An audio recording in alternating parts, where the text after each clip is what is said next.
ಹೌದು, ಚಿಕ್ಕಬಳ್ಳಾಪುರ ನಗರದ ಖಾಸಗಿ ಹೋಟೆಲ್ನಲ್ಲಿ ಸುದ್ದಿಗೋಷ್ಠಿ ನಡೆಸಿ ಮಾತನಾಡಿದ ಭಗತ್ ಸಿಂಗ್ ಚಾರಿಟಬಲ್ ಟ್ರಸ್ಟ್ ಅಧ್ಯಕ್ಷ ಸಂದೀಪ್ ರೆಡ್ಡಿ, ಮಾರ್ಚ್ 6ರಂದು ರಾಜ್ಯ ಸರ್ಕಾರ ಮಂಡಿಸುವ ಬಜೆಟ್ನಲ್ಲಿ ಎಚ್ಎನ್ ವ್ಯಾಲಿ ನೀರನ್ನು 3ನೇ ಹಂತದ ಶುದ್ಧೀಕರಣಕ್ಕೆ ಅನುದಾನ ಮೀಸಲಿಡಬೇಕು. ಚಿಕ್ಕಬಳ್ಳಾಪುರ ಜನತೆಗೆ ವಿಷ ನೀರು ಕುಡಿಸುವುದನ್ನು ಕೊನೆಗಾಣಿಸಬೇಕು. ಶಾಸಕರು ಗೆಲ್ಲುವ ಮೊದಲು ಕಲುಷಿತ ನೀರಿನ ಬಗ್ಗೆ ಬಂಡಲ್ ಗಟ್ಟಲೆ ಮಾತನಾಡಿ, ಈಗ ಬಾಯಿ ಮುಚ್ಚಿದ್ದು ಯಾಕೆ? ಕಂದವಾರ ಕೆರೆ ಭಾಗದಲ್ಲಿ ಕೊರೆಸಿರುವ ಬೋರ್ವೆಲ್ಗಳಿಂದ ನಗರದ 5-6 ವಾರ್ಡ್ಗಳಿಗೆ ನೀರು ಹರಿಸುತ್ತಿದ್ದಾರೆ. ಕೆರೆಗಳಿಗೆ ತುಂಬಿಸುತ್ತಿರುವ ನೀರು ಕೃಷಿಗೆ ಮಾತ್ರ, ಕುಡಿಯಲು ಅಲ್ಲವೇ ಅಲ್ಲ ಎಂದು ಸರ್ಕಾರ ಹೇಳುತ್ತಿದೆ. ಆದರೆ ಅದೇ ಕೆರೆಯಿಂದ ಬೋರ್ವೆಲ್ಗಳ ಮೂಲಕ ಮನೆಗಳಿಗೆ ನೀರು ನೇರವಾಗಿ ಹರಿಯುತ್ತಿದೆ. ಚಿಕ್ಕಬಳ್ಳಾಪುರ ಕೆರೆ ಅಥವಾ ಬೋರ್ವೆಲ್ ನೀರಿನಿಂದ ಬೆಳೆದ ತರಕಾರಿಗಳು ವಿಷಕಾರಿ ಎಂದು ದೃಢಪಟ್ಟಿದೆ. ಇಲ್ಲಿ ಬೆಳೆದ ತರಕಾರಿ ಬಹಳ ದಿನ ಬಾಳಿಕೆ ಬರೋದಿಲ್ಲ. ಇನ್ಮುಂದೆ ನಮ್ಮ ಜಿಲ್ಲೆಯ ತರಕಾರಿ ನೀರು ಕಲ್ಮಶಗೊಂಡ ಕಾರಣ ಈ ಭಾಗದ ಜನರ ಆರೋಗ್ಯದ ಮೇಲೆ ಪರಿಣಾಮ ಬೀರುತ್ತಿದೆ. ಜಿಲ್ಲಾಸ್ಪತ್ರೆಯಲ್ಲಿ ತಿಂಗಳಿಗೆ 800ರಿಂದ 900 ಜನ ಹಾಗೂ ಖಾಸಗಿ ಆಸ್ಪತ್ರೆಯಲ್ಲಿ ತಿಂಗಳಿಗೆ 600 ಜನರಿಗೆ ಡಯಾಲಿಸಿಸ್ ಮಾಡಿಸಿಕೊಳ್ಳುವ ಸ್ಥಿತಿ ಬಂದಿದೆ. ಡಯಾಲಿಸಿಸ್ ರೋಗಿಗಳು ಚಿಕಿತ್ಸೆ ಪಡೆಯಲು ತಿಂಗಳಿಗೆ 25,000 ರೂಪಾಯಿ ಬೇಕು. ರಾಜ್ಯ ಸರ್ಕಾರ ಹಾಗೂ ಶಾಸಕರು ಜನಗಳ ಹೆಣಗಳ ಮೇಲೆ ರಾಜಕೀಯ ಮಾಡುತ್ತಿವೆ. ಚಿಕ್ಕಬಳ್ಳಾಪುರ ಶಾಸಕ ಪ್ರದೀಪ್ ಈಶ್ವರ್ ಬಿಟ್ಟಿರೋ ಉಚಿತ ಆಂಬ್ಯುಲೆನ್ಸ್ ಇದಕ್ಕಾಗಿಯೇ ಪ್ಲಾನ್ ಮಾಡಿದ್ರಾ ಎನ್ನುವ ಅನುಮಾನ ಮೂಡುತ್ತಿದೆ. ಕಲುಷಿತ ನೀರಿನಿಂದ ನೈಟ್ರೈಟ್, ಲೆಡ್, ಪೊಟ್ಯಾಷಿಯಂ ಮತ್ತು ಯುರೇನಿಯಂ ಅತಿ ಹೆಚ್ಚಾಗಿ ಪತ್ತೆಯಾಗಿದೆ. ಇದರಿಂದ ಕ್ಯಾನ್ಸರ್, ಬ್ಲೂ ಬೇಬಿ, ಥೈರಾಯ್ಡ್, ಹೃದಯ ರೋಗ, ಇನ್ನೂ 10ಕ್ಕೂ ಹೆಚ್ಚು ರೋಗಗಳು ಕಲುಷಿತ ನೀರಿನಿಂದ ಬರುತ್ತಿದೆ. ನೀವು ನಮ್ಮ ಕ್ಷೇತ್ರಕ್ಕೆ ಈ ಸಮಸ್ಯೆಯನ್ನು ಬಗೆಹರಿಸಲು ಈ ಬಾರಿ ಬಜೆಟ್ನಲ್ಲಿ ಸೇರಿಸುವ ಕೆಲಸ ಮಾಡಿ ಎಂದು ಶಾಸಕರಿಗೆ ಒತ್ತಾಯಿಸಿದರು.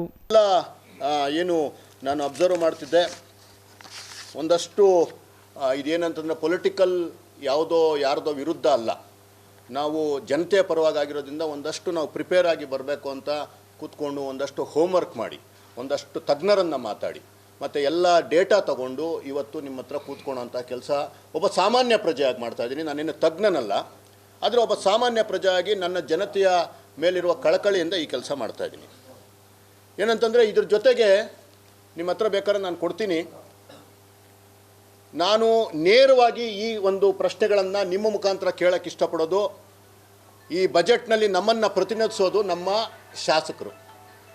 ನಾನು ನೇರವಾಗಿ ಈ ಬಜೆಟ್ನ ಕೇಂದ್ರ ಬಿಂದು ಶಾಸಕರೇ ಆಗಿರ್ತಾರೆ. ನಾವು ಕೇಳೋಂತಹ ಪ್ರತಿ ಪ್ರಶ್ನೆ ನೇರವಾಗಿ ಶಾಸಕರಿಗೆ ಕೇಳೋವಂತಹ ಪ್ರಶ್ನೆಗಳಾಗಿರ್ತದೆ. ನಿಮಗೇನಾದರೂ ಟೈಮ್ ಇದ್ದರೆ ನನ್ನ ಹತ್ರ ವಿಡಿಯೋ ಇದೆ.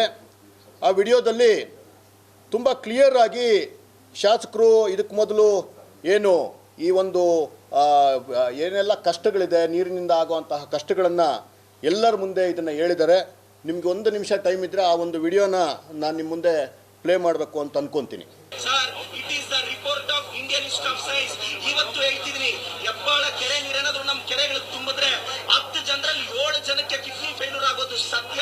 ನಾನು ಒಬ್ಬ ಬಯಾಲಜಿ ಪ್ರೊಫೆಸರ್. ಇನ್ನು ಪಕ್ಕದ ಗ್ರಾಮಾಂತರ ಜಿಲ್ಲೆಯ ದೊಡ್ಡಬಳ್ಳಾಪುರ, ನೆಲಮಂಗಲ ಶಾಸಕರು ಈಗಾಗಲೇ ಕಲುಷಿತ ನೀರನ್ನು ಬ್ಯಾನ್ ಮಾಡಿದ್ದಾರೆ. ಕಲುಷಿತ ನೀರನ್ನು ನಮ್ಮ ಜಿಲ್ಲೆಗಳಿಗೆ ಹರಿಸಬೇಡಿ ಎಂದು ಸುಪ್ರೀಂ ಕೋರ್ಟ್ ನಿವೃತ್ತ ನ್ಯಾಯಾಧೀಶರು ವಿರೋಧಿಸಿದ್ದಾರೆ. ಶಾಸಕರೇ, ನಮ್ಮ ಜನತೆ ನಿಮ್ಮ ವಿರುದ್ಧ ತಿರುಗಿ ಬೀಳುವ ಮೊದಲೇ ಎಚ್ಚೆತ್ತುಕೊಳ್ಳಿ ಎಂದು ಸಂದೀಪ್ ರೆಡ್ಡಿ ಎಚ್ಚರಿಕೆ ನೀಡಿದರು. ಈ ಬಾರಿ ಬಜೆಟ್ನಲ್ಲಿ 3ನೇ ಹಂತದ ಶುದ್ಧೀಕರಣಕ್ಕೆ ಸೇರಿಸದಿದ್ದರೆ ನೀರಾವರಿ ಹೋರಾಟಗಾರರು, ಬುದ್ಧಿಜೀವಿಗಳು, ಪ್ರಗತಿಪರ ಚಿಂತಕರ ಜೊತೆ ಸೇರಿ ಚಿಕ್ಕಬಳ್ಳಾಪುರ ಬಂದ್ ಮಾಡ್ತೀವಿ. ಆಗಲೂ ನೀವು ಕಣ್ಮುಚ್ಚಿ ಕುಳಿತರೆ ಬೆಂಗಳೂರಿಗೆ ಟ್ರ್ಯಾಕ್ಟರ್, ಎತ್ತಿನ ಗಾಡಿಗಳ ಮೂಲಕ ಲಗ್ಗೆ ಇಟ್ಟು ವಿಧಾನಸೌಧ ಮುತ್ತಿಗೆ ಹಾಕಿ ಉಗ್ರ ಹೋರಾಟ ಮಾಡುವುದಾಗಿ ಎಚ್ಚರಿಕೆ ನೀಡಿದರು. ಹೇಳ್ತಾ ಇದ್ದೀನಿ, ಉಸ್ತುವಾರಿ ಸಚಿವರಿಗೂ ಸಹ ಇದು ಪ್ರಶ್ನೆನೇ. ಉಸ್ತುವಾರಿ ಸಚಿವರನ್ನ ಸೈಡ್ಗೆ ಇಟ್ಬಿಟ್ಟಲ್ಲ, ಆದರೆ ನಾವು ಉಸ್ತುವಾರಿ ಸಚಿವರನ್ನ ಯಾರ ಮುಖಾಂತರ ಕ್ವಶನ್ ಮಾಡಬೇಕು? ನಮ್ಮ ಶಾಸಕರ ಮುಖಾಂತರ ಕ್ವಶನ್ ಮಾಡಬೇಕು ನಾನು ಮಾಡ್ತಾ ಇದ್ದೀನಿ. ಆಲ್ಮೋಸ್ಟ್ ಅದ್ರ ಜೊತೆಗೆ ಒಂದಷ್ಟು ಪಕ್ಷಾತೀತವಾಗೂ ನನ್ನ ಜೊತೆ ಇದ್ದಾರೆ. ಇದನ್ನು ನಾವು ಮಾಡ್ತಾ ಇದ್ದೀವಿ. ಕಾಲ ಘಟ್ಟಕ್ಕೆ ಏನೇನು ಮಾಡೋಕ್ಕಾಗುತ್ತೋ ನಮ್ಮ ಶಕ್ತಾನುಸಾರ ಮಾಡ್ತಾ ಇದ್ದೀವಿ. ಈಗ ನಾವು ಈ ಮುಖಾಂತರ ಶಾಸಕರಿಗೆ ಕ್ಲಿಯರ್ ಆಗಿ ಎಚ್ಚರಿಕೆ ಕೂಡ ಕೊಟ್ಟಿದ್ದೀವಿ. ನಾವು ಅದು 10 ಜನ ಹೋಗಿ ಹೋರಾಟ ಮಾಡ್ತೀವೋ, 100 ಜನ ಹೋಗಿ ಹೋರಾಟ ಮಾಡ್ತೀವೋ, ನಮ್ಮ ಉದ್ದೇಶ ಸರಿ ಇರೋದ್ರಿಂದ ಇಡೀ ಚಿಕ್ಕಬಳ್ಳಾಪುರ ನಮ್ಮ ಜೊತೆ ನಿಂತ್ಕೊಳ್ಳುತ್ತೆ ಅನ್ನೋ ನಮ್ಮ ನಂಬಿಕೆ ಇದೆ. ಉಗ್ರವಾದ ಹೋರಾಟ ಅಂತೂ ಆಗುತ್ತೆ, ಬಜೆಟಲ್ಲಿ ಹಣ ಇಟ್ಟಿಲ್ಲ ಅಂದರೆ ಮಾತ್ರ. Thoudanahalli Ramesh, CTV news, Chikkaballapur.